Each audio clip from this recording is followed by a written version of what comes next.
invitarles allí donde están a que abramos las Biblias en el libro de Mateo capítulo 8. Vamos a leer desde el versículo 5 hasta el versículo 13. Mateo 8. Estamos en el mes de la sanidad. ¿En el mes de qué? Sanidad. Cuando Ana Liliana decía ahora, así como lo hizo conmigo, también puede sanar tu vida. Amén. Así que hay tantas áreas de nuestra vida en que necesitamos ser sanados. Ayer en la reunión de jóvenes hubo una administración sobre la sanidad del alma y especialmente de la identidad. ¿Quién soy yo? ¿Cuál es el plan que Dios tiene conmigo? ¿De dónde vengo? ¿Qué debo hacer y para dónde voy? Amén. Así que fue una gran bendición esa palabra que Pipe compartió ayer. Y bueno, hoy el Señor tiene también algo para tu vida.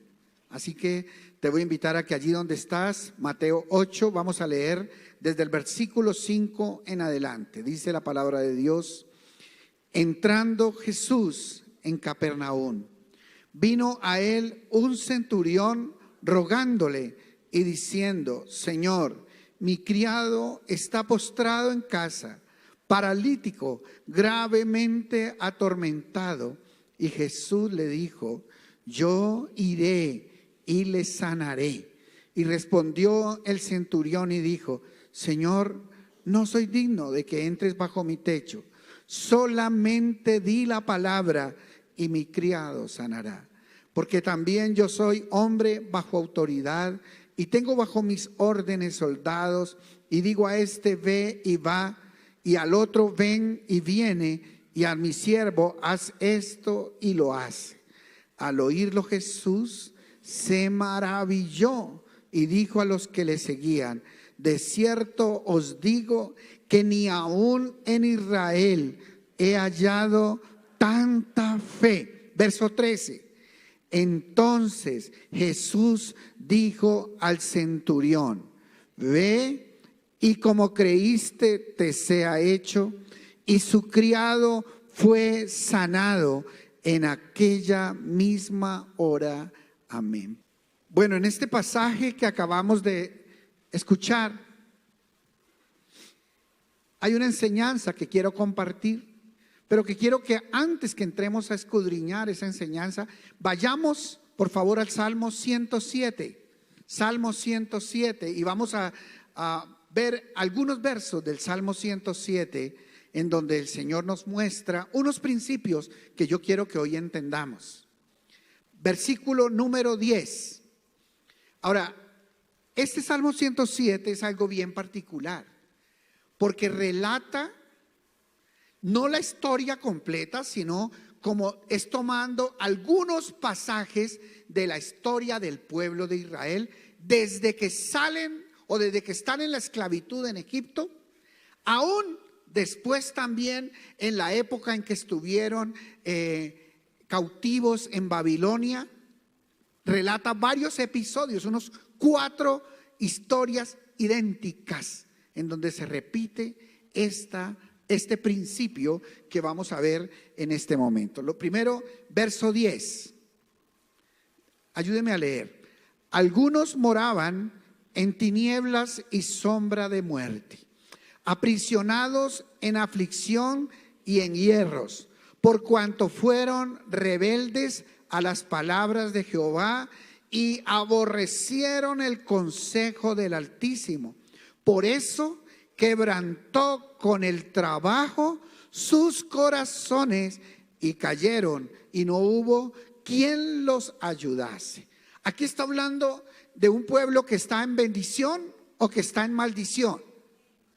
¿Cómo está el pueblo según estos pasajes? Versos 10, 11 y 12. Algunos moraban en tinieblas y en sombra de muerte, aprisionados en aflicción, en hierros, por cuanto fueron rebeldes a las palabras de Jehová y aborrecieron el consejo del Altísimo. Por eso quebrantó con el trabajo sus corazones, cayeron y no hubo quien los ayudase. Ese es el principio de Proverbios 26:2. Por favor, pongamos 26:2 un momento. Proverbios 26:2. Y ayúdeme a leer. Dice la palabra de Dios: como el gorrión en su vagar y como la golondrina en su vuelo, así la maldición nunca vendrá sin causa. Voy a cumplir el año entrante 40 años de haberle entregado mi corazón a Jesús, de haber estado en mi primer encuentro con Jesús. Y 40 años he visto que se cumple esa palabra de una manera literal. Porque hemos tenido la oportunidad de compartir con personas que vienen y dicen: estoy viviendo en esta angustia, en esta situación, en este problema, estoy viviendo una vida bajo maldición. Y yo lo que me he dado cuenta a lo largo de estos 40 años es que nunca la maldición viene sin una causa.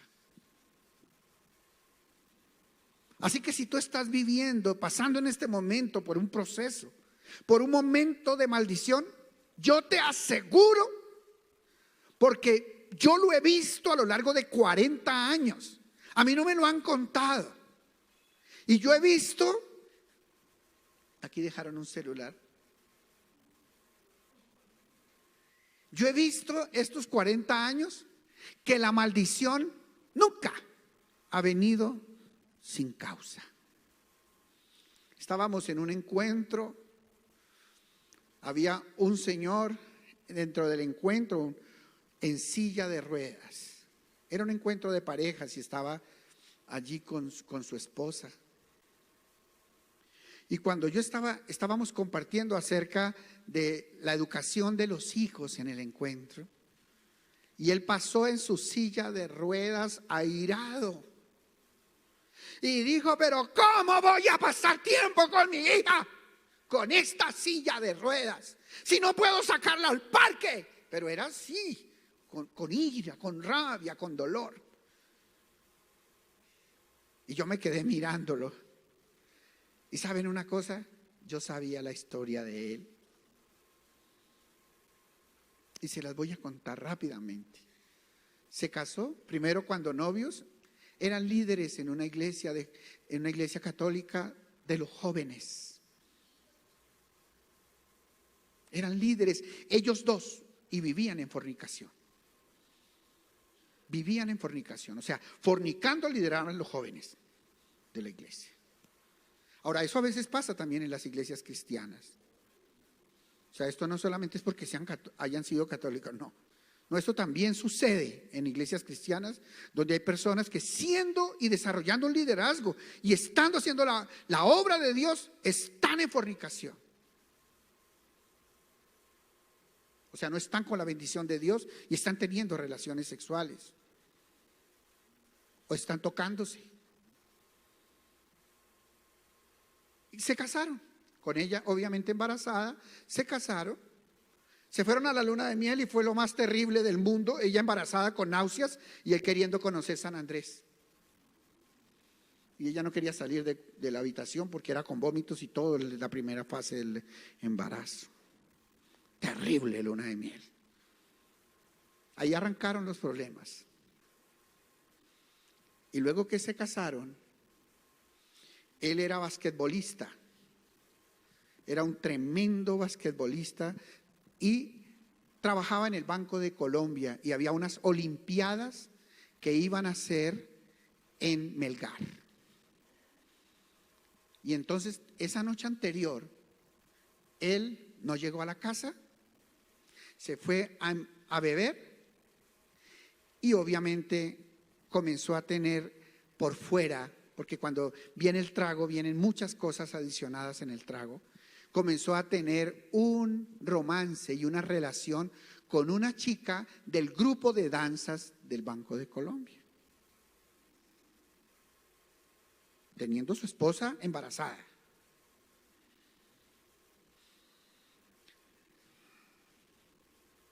Y el sábado a primera hora salían los buses de Bancolombia para Melgar a las Olimpiadas.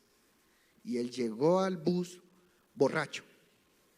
Y llegó con la chica con que estaban teniendo esa infidelidad, ese adulterio.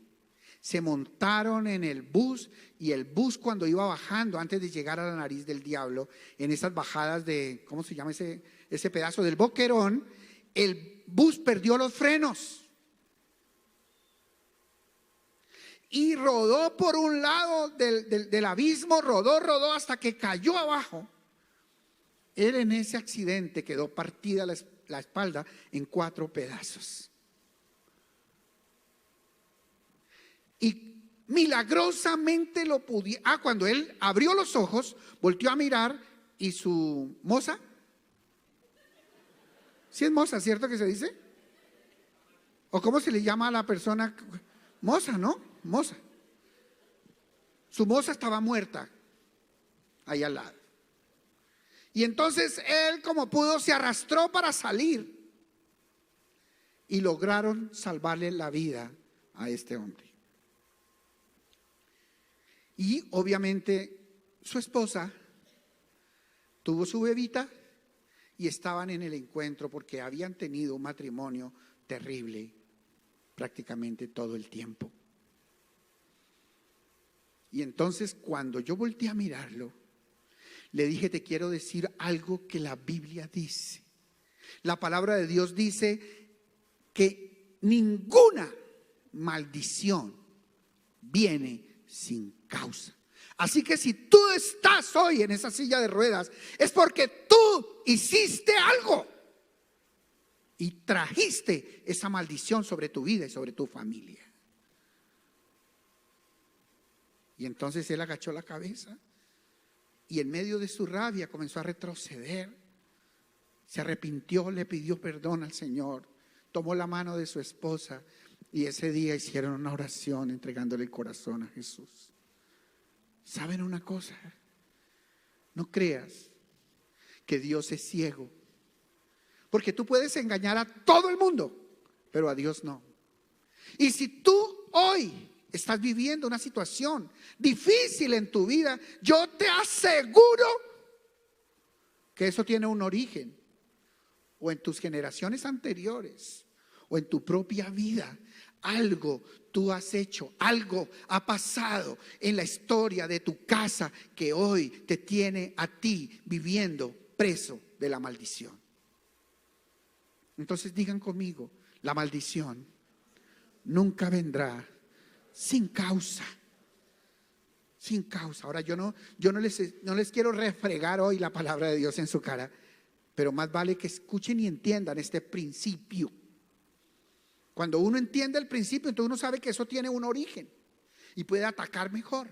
Pero cuando uno mismo se engaña a uno mismo y dice: no, yo he sido tan bueno, yo he sido tan correcto, yo he sido un buen hombre, ¿por qué no consigo trabajo?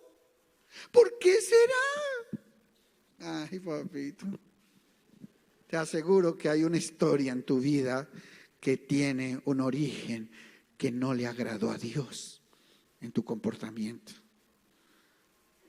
Aunque nadie lo pueda ver afuera, Dios sí lo conoce. Entonces ese es el primer principio. Verso 13, Salmo 107. Dice: luego que clamaron a Jehová en su angustia, los libró de sus aflicciones. Los sacó de las tinieblas y de la sombra de muerte y rompió sus prisiones. ¿Qué hicieron los hijos de Dios en la angustia que estaban? ¿Qué hicieron? Clamaron a Jehová.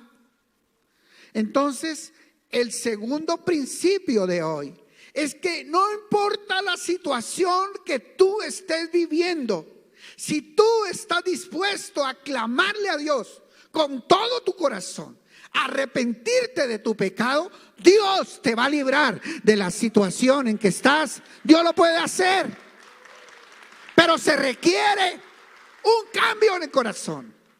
Un cambio de actitud, una decisión radical de acercarse a Dios, de alejarse del pecado. Porque si no, si tú mantienes una pata dentro del mundo y la otra en la iglesia, así no funciona. Porque un día el mundo te va a arrastrar y vienes el fin de semana a la iglesia y vuelves otra vez y te sumerges. Eso es como alguien que se está ahogando, es el que está en la orilla. Un ratico respira y otro ratico se muere. Es necesario que de una manera radical te alejes de la raya que te une al mundo. No te puedes acercar a la casa de la mujer ajena sin que caigas en pecado, sin que caigas en sus lazos. No puedes. Tú tienes que alejarte y darle la espalda y comenzar a caminar en otra dirección. Porque mientras estés pasando por la raya, allí vas a estar un rato allá y otro rato acá. Si tienes que dejar amigos, si tienes que botar el celular, si tienes que cambiar el número, si tienes que hacer lo que sea, cambiarte de dirección, de ciudad, hasta de nombre si es necesario. Pero aléjate de la mujer ajena. Porque mientras estés en el borde del pecado, vas a estar cayendo continuamente. Y por eso no vas a tener éxito en tu vida, ni bendición, ni prosperidad, ni respaldo de Dios. Pero por eso dice aquí la palabra de Dios: y luego que clamaron a Jehová, ¿qué hizo Dios? Los libró de sus aflicciones. O sea, si hay alguien que está interesado en sacarnos de esa, es Dios. Él nos quiere ver en bendición, en prosperidad, en salud, en armonía en nuestra familia.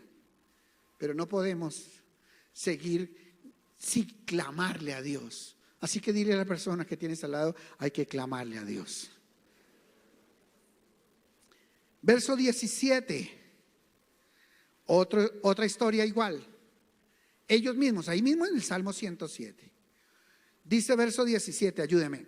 Fueron afligidos los insensatos a causa del camino de su rebelión y a causa de sus maldades.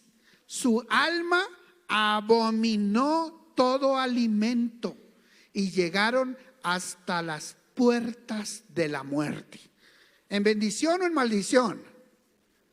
¿En bendición o en maldición? Maldición, maldición. Verso 19, por favor. Pero, ¿qué hicieron? Clamaron a Jehová en su angustia y los libró de sus aflicciones. ¿Cuánto le dan un aplauso al Señor? Porque Dios es bueno. Oiga, Dios es bueno, pero no bobo. Porque cuando Dios ve que eso es una cosa como si estuviera jugando con Dios, un ratico viene, le clama: ¡oh, Dios! Clamor, clamor. Y hasta va a un encuentro. Pero vuelve y sigue igual. Entonces eso es como el que peca, reza y empata. Uno no puede jugar con Dios, porque hay un momento en que Dios tiene un límite. No llegues al límite, no lleves a Dios al límite. Porque así como una esposa está dispuesta a aguantarse un error del marido y de pronto hasta otro, pero ya llega el momento en que dice: no, lo soporto más. Se va a freír espárragos. Lo mismo pasa con los hijos. Hay papás que están dispuestos a permitirle una y hasta dos y hasta tres. A veces se le permiten a los hijos, pero llega un momento que toca sacar esa correa y darle 3 juguetazos bien traqueados por ese rabo.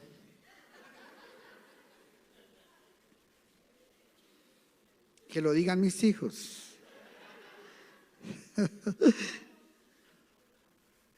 Versículo 20. Vamos a ver cómo lo hace Dios. El cómo. Lo hizo Dios. Lo libró de sus maldades y sus aflicciones. ¿Cómo? Verso 20. Ayúdeme a leer.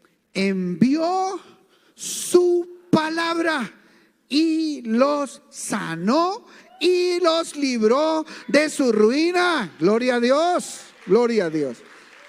¿Sabe ¿Cómo es que Dios saca a una persona de la maldición?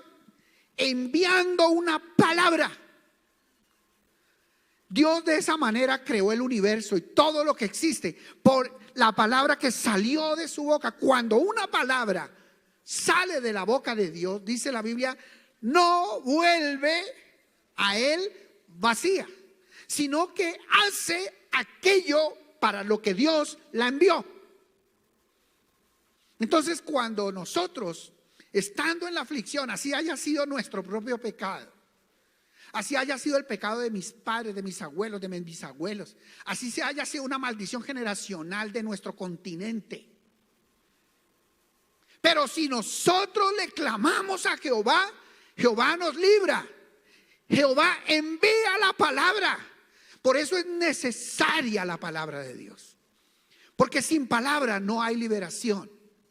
Porque si Dios no envía una palabra, si no hay una palabra para mí, si no hay una palabra de Dios sobre mi vida, no puedo salir de ese atolladero en que me encuentro. Necesito la palabra de Dios.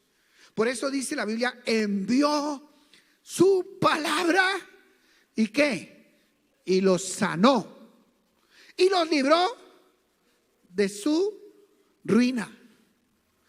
Entonces, diga conmigo, yo necesito una palabra de Dios para mí. Por eso nosotros necesitamos buscar la palabra de Dios. Por eso es que una persona que tiene una palabra de Dios tiene todo en la vida. Por eso cuando Dios nos da una palabra, nosotros nos debemos aferrar a esa palabra, porque esa palabra tiene poder liberador. La palabra de Dios es como un taladro. Un taladro que tú lo pones para perforar una roca. En estas semanas anteriores han estado arreglando la vía de acá al frente, la carrera 22. Y después de que echaron el pavimento, yo dije, acabaron. Pero resulta que se veían todos esos andenes esportillados, dañados, viejos. Entonces trajeron una máquina. Y cuando era una maquinita del tamaño de una de estas baldosas, como de 50 por 50. Y la pusieron a la orilla de los andenes. Y yo decía, ¿qué pretenden hacer con esa maquinita? Pero resulta que esa maquinita por dentro tiene un disco que perfora la roca. Un disco. Yo no sé ni cómo se llama eso. Así. Y ese disco lo ponen y trazan una línea y comienzan. Y comienzan. Y yo decía, pero estos manes no se mueven ahí, se quedan ahí clavados. Resulta que se van moviendo de a centímetro. De a centímetro. Porque hay veces se encuentran con piedras macizas. Hay veces es solamente el cemento. Hay veces es la piedra maciza y tiene el disco que tienen que echarle agua. Tienen que parar, tienen que refrescar la máquina y vuelven y lo ponen y siguen hasta que cuando de pronto vine al día siguiente ya habían roto y perforado varios andenes. ¿Saben una cosa? Así es la palabra de Dios. Cuando Dios envía una palabra sobre nuestras vidas, nosotros tenemos que tomarla y aferrarnos a esa palabra. Porque yo le aseguro una cosa, la palabra de Dios tiene poder para romper cualquier roca, cualquier piedra, cualquier dificultad, cualquier muralla, cualquier situación que estemos viviendo. La palabra de Dios tiene la particularidad de que puede romper, perforar, desmenuzar las circunstancias que yo estoy viviendo en mi vida. Lo que yo no puedo hacer es botar la maleta porque no veo el avance en 1 o en 2 días. Yo tengo que aprender a esperar el tiempo y tengo que seguir usando esa palabra. Ese taladro ahí, dale con esa palabra. Que llega un momento en que ese taladro termina perforando la piedra, las circunstancias que hay en nuestra vida. Así que la palabra que Dios te ha dado se tiene que volver para ti en el soporte, en el sustento, lo que te permite sostenerte en la vida. Sin esa palabra no vale la pena vivir. Sin esa palabra no vale la pena luchar ni trabajar. Por eso dice allí la palabra de Dios. Vamos en estos minutos que nos quedan al libro de Mateo nuevamente, capítulo 8, verso 5. Teniendo en cuenta esos principios, amén. Verso 5. Entrando Jesús en Capernaum, vino a él un centurión. Era un centurión romano. Ustedes saben cuántas cosas, cuántos pecados, cuántos comportamientos habría en un centurión que tenía varios dioses, que tenía comportamiento romano, cero de Dios, cero de las cosas de Dios, mundano. Habían mezclado los dioses de Grecia, los dioses de todos los sectores que ellos iban conquistando, los tenían en Roma. Por eso Roma es la cuna de los dioses, cuna de dioses. Y resulta de falsos dioses, claro. Y resulta que en ese trabajo, en esa vida que él llevaba, le pasó algo en su casa, y es que uno de sus criados quedó a punto de morir, paralítico, y estaba gravemente atormentado. Entonces, ¿qué hizo el centurión? Lo primero es que dice la Biblia que vino a Jesús. Entonces hizo buena elección, porque se había podido ir a Astarte, la diosa de qué sé yo, o se había podido ir a los dioses de los babilonios, o a los dioses de los egipcios, o a los dioses de los filisteos, o a los dioses de Siria. Pero aquí él entendió quién era Jesús. Había oído hablar de Jesús y sabía que Jesús era la solución en su vida, y fue delante de Jesús. Entonces, lo primero que debemos entender en este nuevo pasaje es que debemos hacer la elección correcta. No todo es bueno, no todo vale. No puedo escoger cualquier cosa para aferrarme. Un día decía un hombre: crean en algo, que sean las piedras, pero crean. No, eso es un error. No podemos creer en cualquier cosa. Tenemos que poner nuestra mirada en el Salvador del mundo. Nuestra mirada tiene que estar puesta en Jesús. No puedo irme donde un brujo, no puedo irme donde el indio amazónico a buscarle solución a mi problema, ni puedo ir a que me hagan un riego cuando Dios detesta todas las obras de ocultismo que se hacen. O sea, no puedo volverme enemigo de Dios buscando la solución para mi dolor, cualquiera que sea. ¿A dónde debo ir? ¿A dónde debo ir? ¿A dónde podemos ir nosotros sabiendo que vamos a recibir la protección y la bendición de Dios? A Jesús. La Biblia dice: en ningún otro hay salvación, porque no hay otro nombre bajo el cielo dado a los hombres en quien podamos ser salvos. ¿Cuál es la única solución? El único camino: Jesús de Nazaret. Así que dile a la persona que tienes al lado, dile: solamente hay que ir a Jesús. Solamente hay que ir a Jesús. Porque cualquier otro puente es un puente inconcluso, te va a dejar en el camino. Jesús es el camino, es la verdad y es la vida.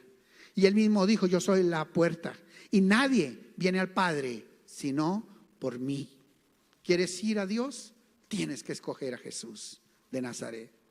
Porque dice la Biblia: y en ningún otro hay salvación. Porque no hay otro nombre bajo el cielo dado a los hombres en quien podamos ser salvos, sino solamente en Jesucristo, hombre. Dale un aplauso a Jesús de Nazaret.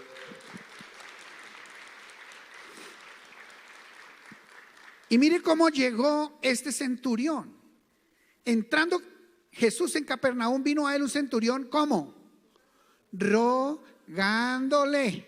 Mire la actitud que es básica en esto. No puede llegar arrogante, no puede llegar prepotente, no puede andar pensando que es la mamá de Tarzán y que viene por algo que le pertenece. No, viene a rogar algo que no tiene. Viene a rogar, es con actitud humilde. Porque al que es de un corazón contrito y humillado, nunca desprecia Dios. Pero al orgulloso, Dios lo mira de lejos al orgulloso. Wow, qué tremendo. Mira lo que le dijo, diciendo, Señor. Entonces lo reconoció como su Kyrios, como su Dios. Mi criado está postrado en casa, paralítico y gravemente atormentado.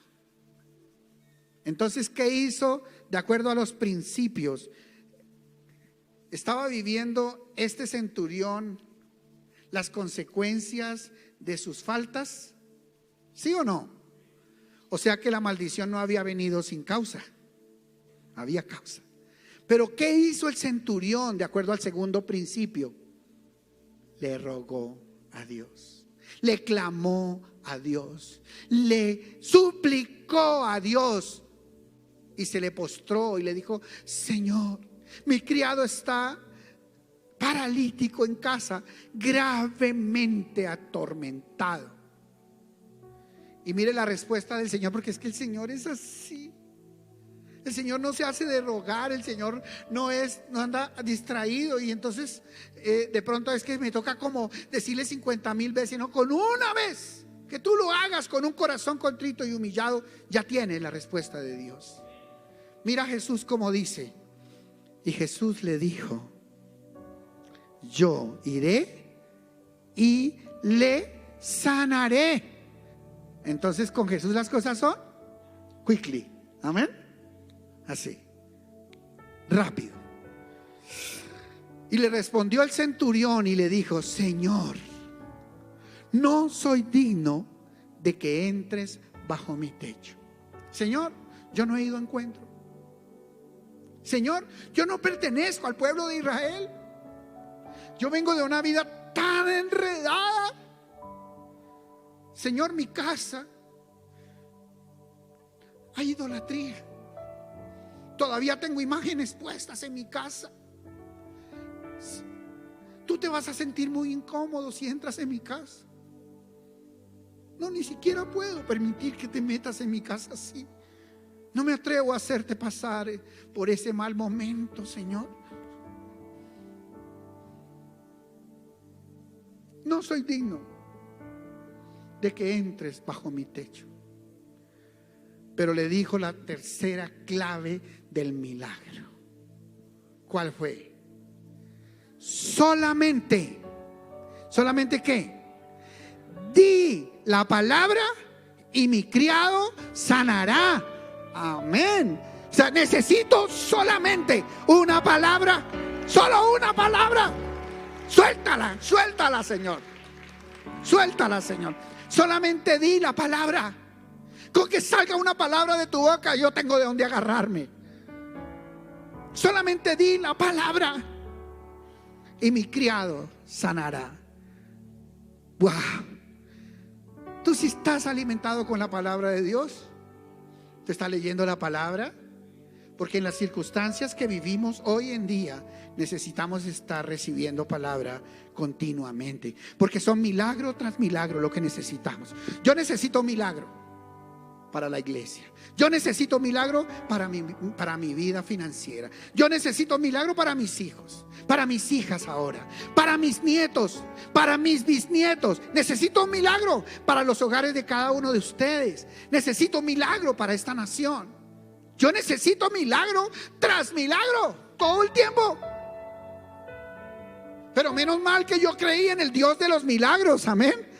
Y que para Dios no hay nada imposible. ¿Saben qué tengo que hacer cada día? Meterme y jalar una palabra de Dios para mi vida. Meterme en su presencia, a la palabra de Dios, y tomar palabra para mí. Y cuando yo salgo del devocional cada día, yo salgo con una palabra